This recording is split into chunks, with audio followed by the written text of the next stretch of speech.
All of this ultimately ends up here.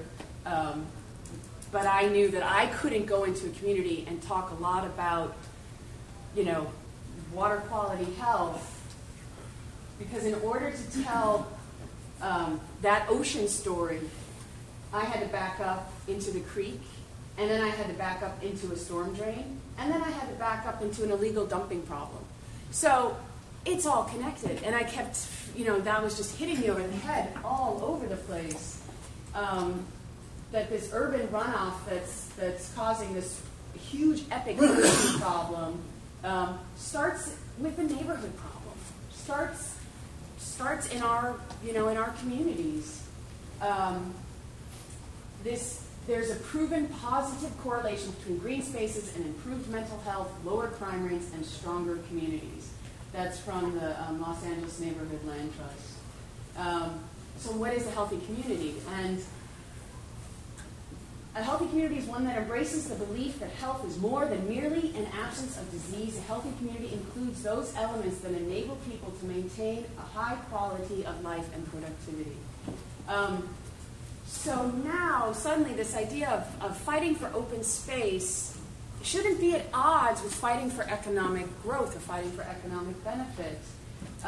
Green spaces provide substantial environmental benefits, absolutely. Trees reduce air pollution, cities are cooler, a more effective and less expensive way to manage stormwater runoff, which is a huge reality that the city has to face. But a healthy community is safe, and a healthy community offers access to healthcare services.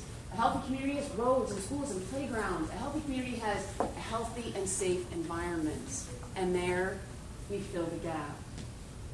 So when I look at that phase 2, that big phase 2, that story has yet to be written. And we're writing that story right now. And this idea of,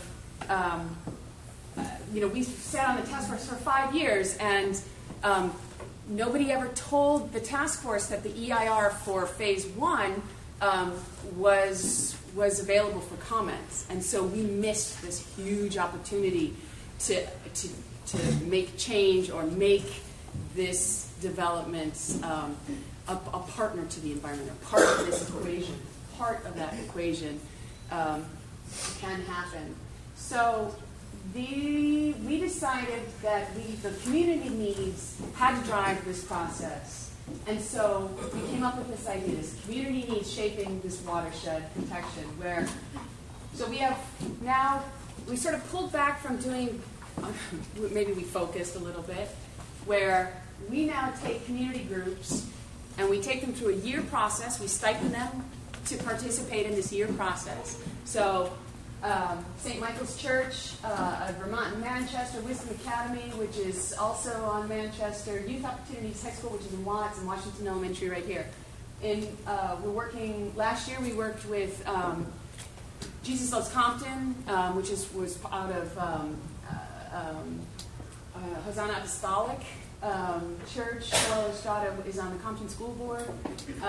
So that was his community. So these partners go with us for a year. And then at the end of this year, they've learned how to write a grant. They've learned how to community organize. They've learned how to fight for this open space. And they've learned so many things that now they can advocate for their own phase 2. You write the story, but in order to write the story, we have to bring people up to a certain level of capacity. And so these were some of the charrette projects that we did. The kids have to, the individual groups work. They take a space, a problem spot in their neighborhoods, and we work with a landscape architect, which we make available to them, and they come up with some really amazing